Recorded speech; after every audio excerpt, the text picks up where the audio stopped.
Welcome to another edition of Sticks-n-Stonez. I am your host, Brent Elrod, coming to you from the cozy confines here on the patio at the No Shoes Bar and Grill, deep in the heart of the Republic of Texas. I have a great show for you today. I am pairing a Drew Estate Herrera Estelí Brazilian paired with Laphroaig 10-year-old Scotch. It's going to be an exciting show, so we are going to dive right in, pop the cork, cut the stick, and get to toasting right after this. Now, the Drew Estate Herrera Estelí Brazilian Maduro is a Nicaraguan cigar. This particular stick is a Robusto Grande, which is 5 1/4 by 52 on the ring gauge.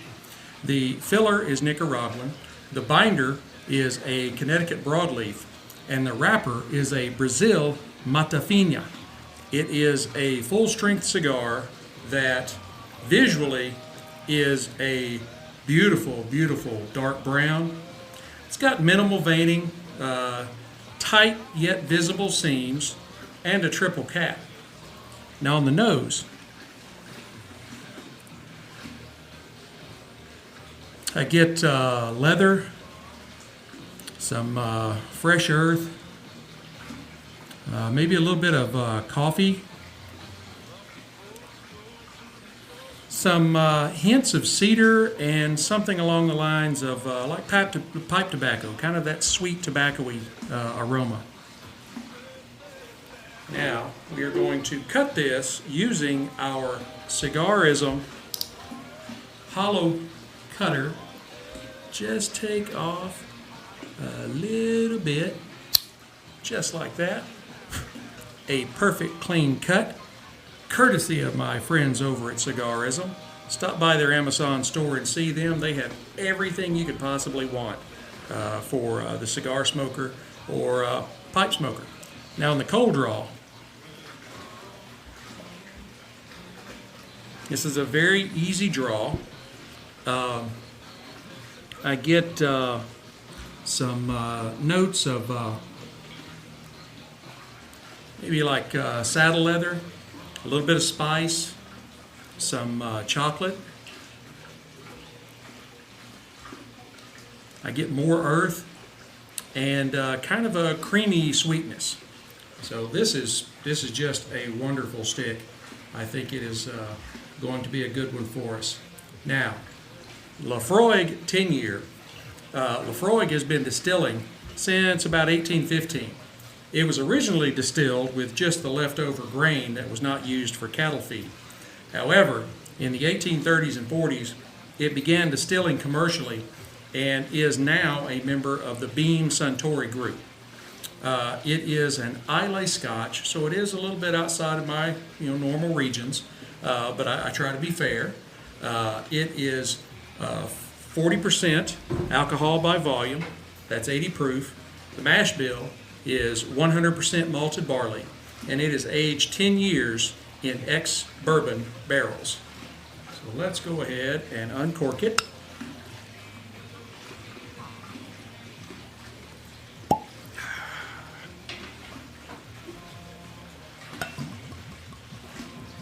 That's a wonderful sound, isn't it?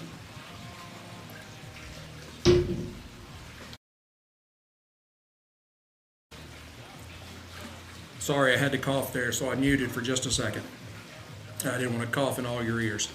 All right, now visually, this is a beautiful, beautiful golden color. I mean, no like reddish hues in it or anything, just a beautiful light gold, almost like what you would think of as like a ripe wheat field. On the nose, now on the nose, this is an Islay, which is known for smoking peat. So I do get a lot of peat and smoke forward. I'm also getting kind of a saltiness from the ocean. A little bit of citrus, maybe a slight hint of sweetness on the nose. And I am picking up something along the lines of what I would call like a kind of a chemical-y or fueliness in it. That could be some of the iodine kind of coming through from the salt in the sea. Okay, very interesting nose on that, but let's not dwell. All right, on the palate.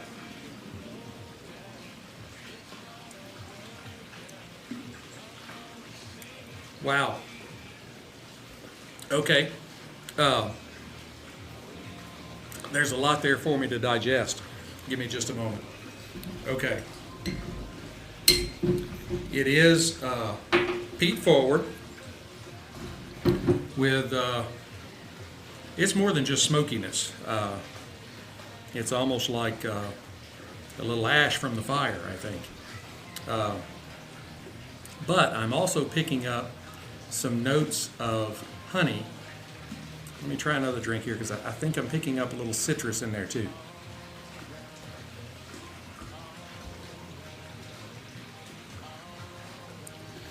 Yeah, I pick up a little bit of like oranges and that salty, oceany, iodine kind of flavor.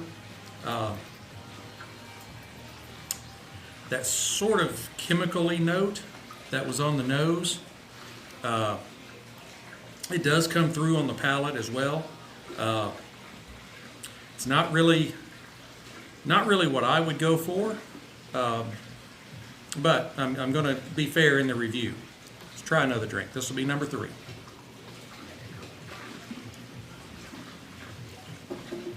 I will say it has an excellent mouthfeel. It's got just enough oily, coaty kind of goodness to it, but not too much where it leaves you kind of smacking afterwards, trying to get rid of it. None of that. It's got some really good notes in it, some honey and some citrus, and it's just a little heavy on the smoke and peat for me. But let's go ahead and fire up our stick and get these tried together.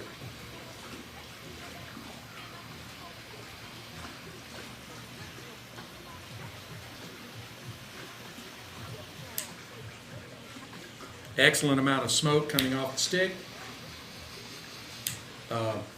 Very easy draw. Part of that, I believe, is the cigar, and part of it is that great cigarism cutter that I've got.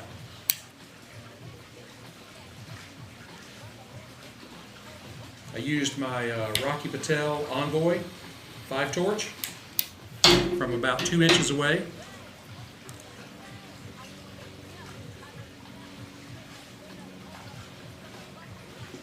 That has got just loads of great creamy smoke coming off of it. I get a little bit of like black pepper and a little bit of earth, some leather and cedar, a hint of espresso,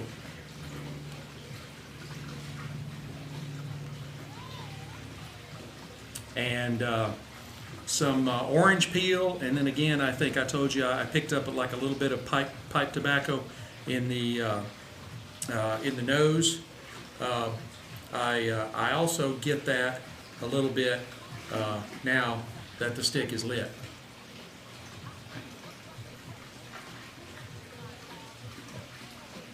That's a really good smoke. Now, it's not burning very even. I will keep an eye on that as we go along and see if that was me or if that's actually the stick.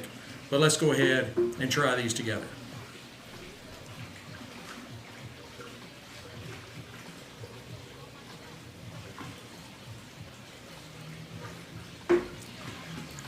I actually will say those go pretty well together. The smoke actually seems to tamp down some of the smokiness and peatiness in the Laphroaig. That is amazing. I was all set to start heading down a road. This is going to be a terrible matchup. The stick is great, but that first drink together was really good.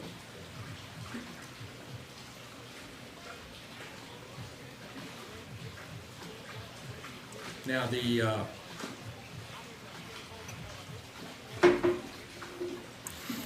orange and citrus is pairing together with the earth and oranges, honey, peaty flavors off the Scotch.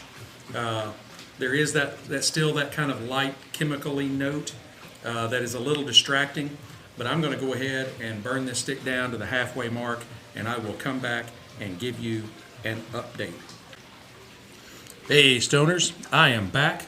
Here at the halfway mark, the Herrera Brazilian is giving off some really good notes of pepper and earth, and bringing in a little cedar and espresso and the pipe tobacco, and it still has that kind of creamy sweetness, but the chocolate has kind of come to the forefront, which is really good. And this is really a good stick. On the Scotch, I mean, I can see the attraction now that I'm actually able to marry the smoke and the spirit up together, and I do my typical, take in some smoke in my mouth, and then I blow it down in the glass, and then I take a drink, and it really goes. They go well together. I don't know that I could just sit down and drink a glass. I think I would have to have this cigar lit right beside me. There is, like I said, the honey and the oranges, which marry well to the stick, and the peat does kind of marry pretty well in there. I'm just not a smoky, peaty Scotch kind of guy, and I'm still sort of distracted by that slight chemical note, and I do believe it's just in the background, but I do believe it's coming from that salty sea piece that is in there, and it's just kind of an iodine-y. I'm describing it as chemical, but it's just kind of I guess that's the best way I could say it, is it's kind of like an iodine. But I am going to go ahead and burn the stick down to the band, and I will come back and give you my final thoughts. Hey Stoners, I am back. We are almost down to the band, and our glass is almost empty. The Drew Estate Herrera Estelí Brazilian was an excellent stick. In the last half, the pepper kind of ramped up a little bit, and that was accompanied by the earth. And remember, I said the chocolate was coming forward a lot at the halfway mark. That kind of switched to more of a cocoa, and the other flavors still lingered there subtly in the background. The leather and espresso and kind of that citrusy sweetness. The Laphroaig 10-year, while it was not exactly my cup of tea, it did offer some really nice notes of honey and citrus, and I did for the most part enjoy that nice kind of ocean saltiness. But it was Islay, and I'm not a big fan of Islay, the smoke and the peat.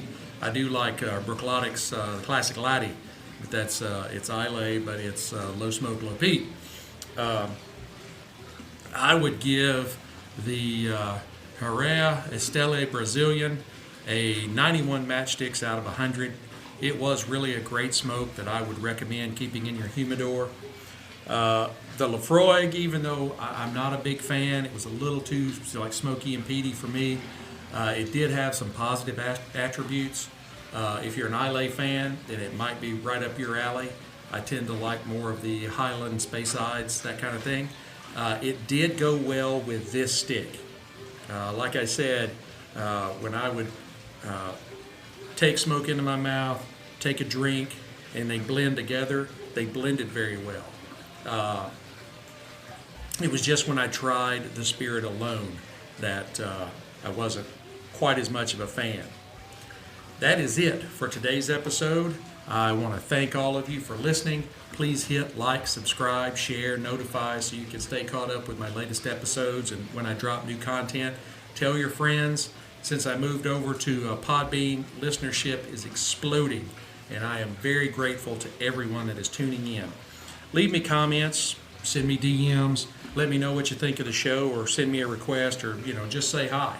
I want to thank my friends over at Cigarism Accessory, Cigarism_accessory on Amazon, and they can hook you up with some really great cigar accessories, cutters, lighters, travel humidors, all that kind of stuff. They've got you taken care of, and I really appreciate them sticking with the show.